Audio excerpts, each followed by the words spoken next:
Hi friends, it's Eden here. Welcome to this masterclass on a line for locks or dreads. I apologize for getting it to you way later than I had originally intended, but I ended up being really sick after the holidays and my voice was really shaky and I didn't trust my voice to go the distance. And even so, I've decided to break it up into 4 videos just because it is really long. And in addition to not trusting my voice for 2 whole hours, I think it might be easier for you to absorb it as well if I do it in sections.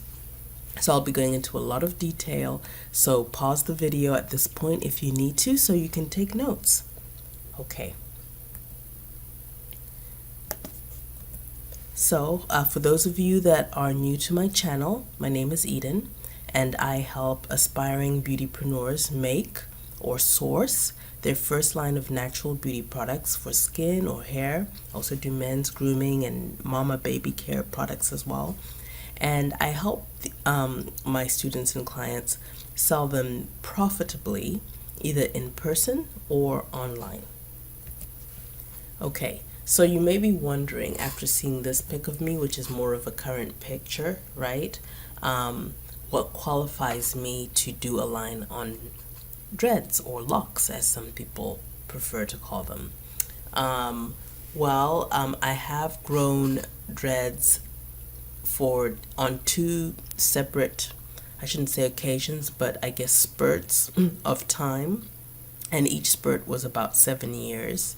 And so I don't have pictures from the first go round, but from my second go round, I have this picture from 1 year after. And then I have the next picture, which is from about 5 years after. And at this point, my dreads were probably about a little like hitting like shoulder blade length. And then I continued to grow them for 2 years after that. So I have actually had experience with growing healthy, strong hair. And so I had the occasion to meet, in, of all places, the produce section at Whole Foods. I met a stylist by the name of V. Davis. She is an award-winning stylist. She's been in competitions all over the United States, and she has won them. She's been in nationally published magazines. And I just happened to meet her in the produce aisle, and like a good businesswoman, she noticed my dreads and she approached me. And at the time I was super heavily pregnant with my youngest child, and she was like, wow, you look like, are you due like this week? And I'm like, no, I still have another month to go, I think it was. And he was a huge baby, and then I just was really huge at that point. So that was the starting point of our conversation. And then she said, I noticed your hair, I do locks, here's my card if you ever need your hair done. And so we went into how I usually don't get my hair done. I just usually do it myself at home unless it's a special occasion, but I'll definitely take her card because I'm always looking for good people. And I said, honestly, I don't think I'll be keeping my locks that much longer. I'm kind of getting tired of them. She's like, really? She's like, do you plan on selling them? And I was like, oh God, no. I was like, I'm just going to donate them to, the people that make wigs for cancer patients. And she was like, okay, well, if you want to, I would love it if you'd consider donating them to me because I use them for hair shows.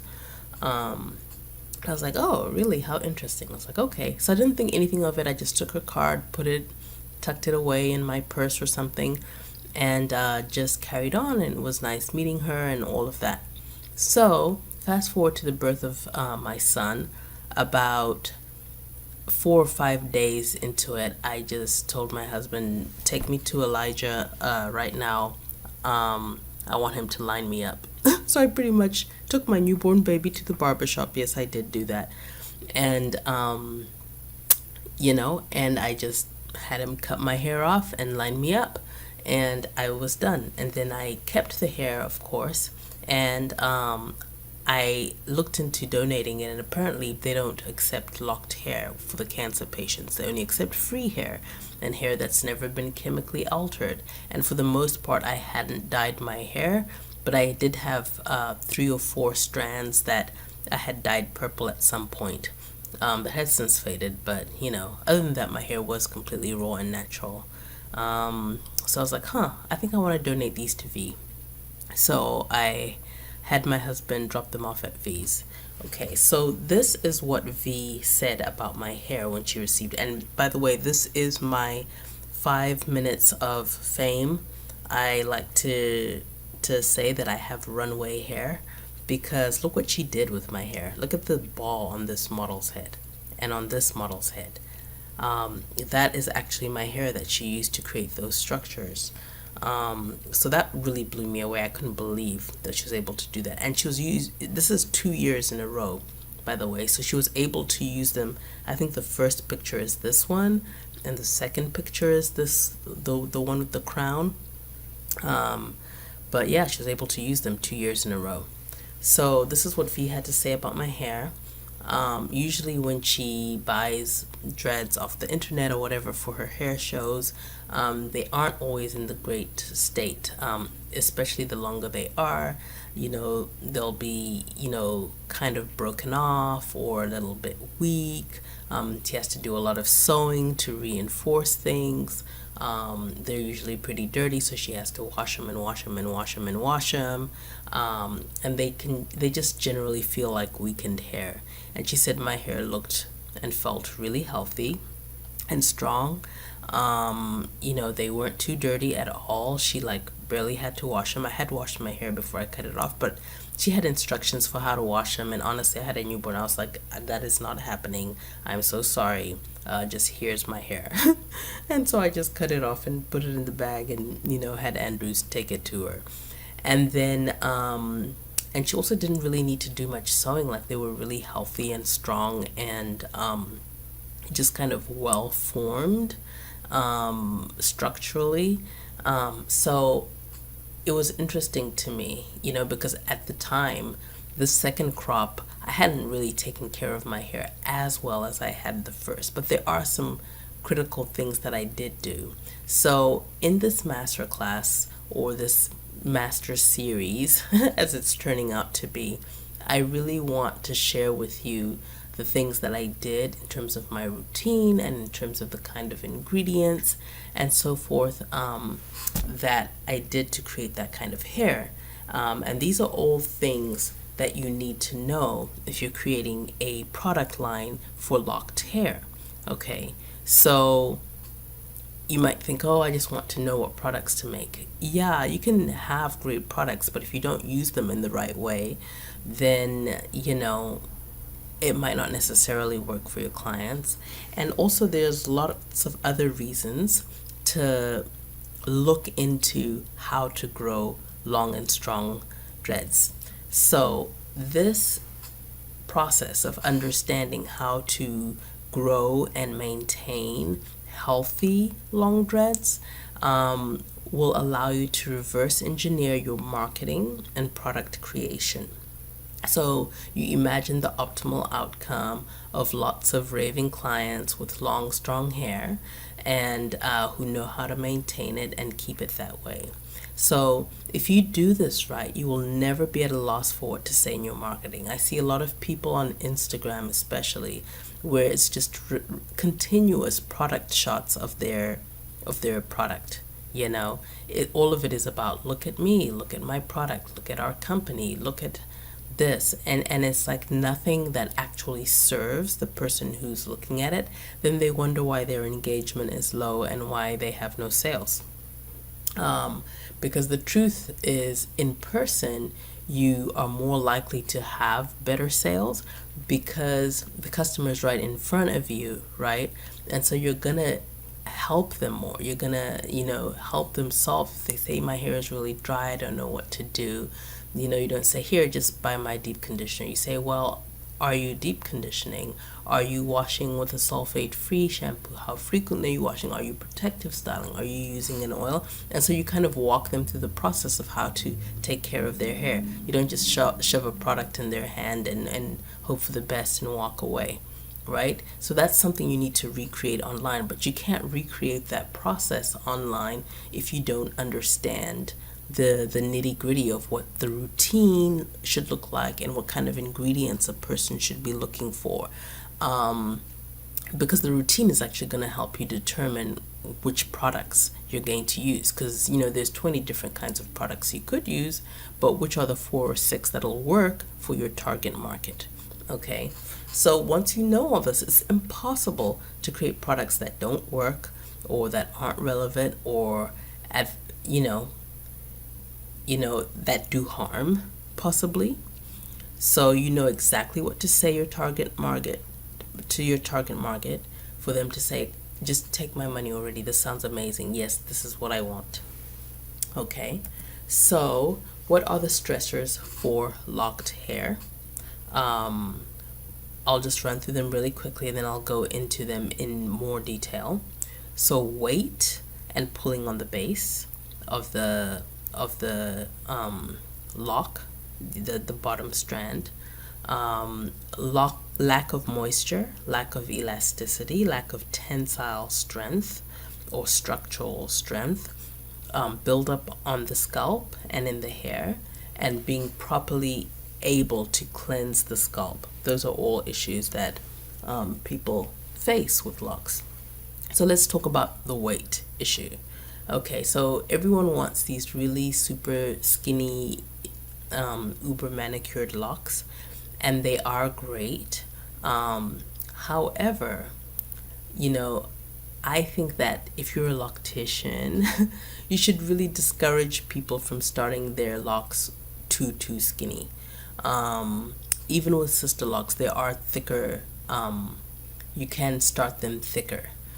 You don't have to start them super skinny, because the thing with locks is that they do tend to get thinner as they get longer and older. So locks after 5 years are way thinner than locks after your first year, for example, right? And that base is like a foundation.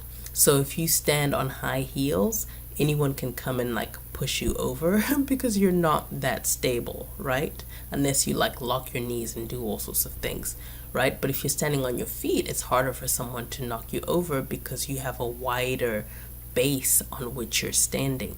Okay, so it's the same with dreads. It's you're more likely to experience hair loss where people will have a whole lock fall apart, or it's just hanging on by a thread, because their locks are so skinny, so there isn't really much for the strand to hang on to, because as they get longer they get heavier, right? So you have all that weight pulling on a really, really skinny base. So you just kind of want to think about that when you're starting your locks, so discouraging people from starting too skinny, and also encourage people who are experiencing that kind of loss around their edges, or sometimes for older women and men, if they're experiencing hair loss on the crown of their hair.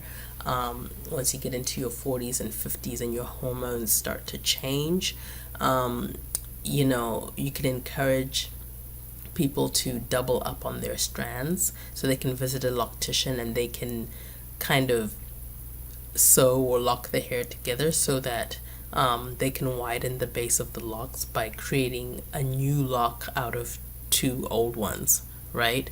I know it sounds strange, and if you've never seen it, it may sound like it would be ugly, but they do it really neatly and they do a really good job, and you won't know the difference, and you can actually save your hair if you're experiencing that loss. And if you're not experiencing that loss, you're probably just going to gloss over it. But I know that there's got to be at least a few of you who are experiencing that loss, who that gave them a little bit of hope that their crown or their edges can be saved.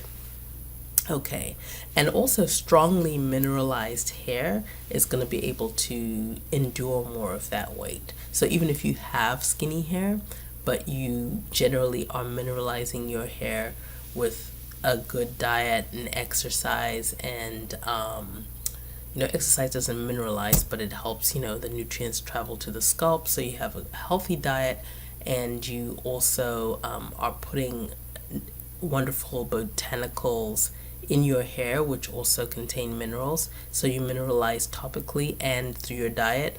That will actually enable the hair to be more able to withstand that kind of weight on it, okay? Which then obviously allows you to grow stronger hair. So the next thing would be creating the routine for hair and how it combats the following problems. So this again is the same slide as before that had all the different problems. They talked about weight, lack of moisture, elasticity, lack of tensile strength, and buildup, and proper cleaning. So when you create your routine for dreads, it needs to address all of these problems. Not every single problem in every single step, but 2 or 3 problems each in each step, and they need to be done in a certain sequence, so we will talk about that in subsequent videos. So the next video I'm going to talk about the routine itself and the lifestyle choices that help to counter all those stressors that I just listed, okay, that locked hair frequently experiences. Another thing, is we're going to talk about ingredients that help your clients and customers achieve that dream hair, and that'll be the 3rd video. And then the 4th video, we will conclude it with what does an appropriate product line then look like or consist of.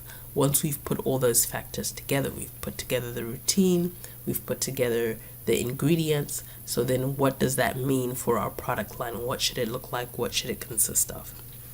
Okay, so I hope you've enjoyed this intro and that you're intrigued to keep following, and I'll be uploading each subsequent video on a daily basis over the next week. So today is Monday US time. I just uploaded this one, so the next one will be tomorrow, Tuesday.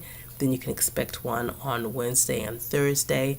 At the very latest, I might skip a day and then do like Friday or Saturday, just depending on how my schedule goes. All right, thank you so much for listening. See you in the next video.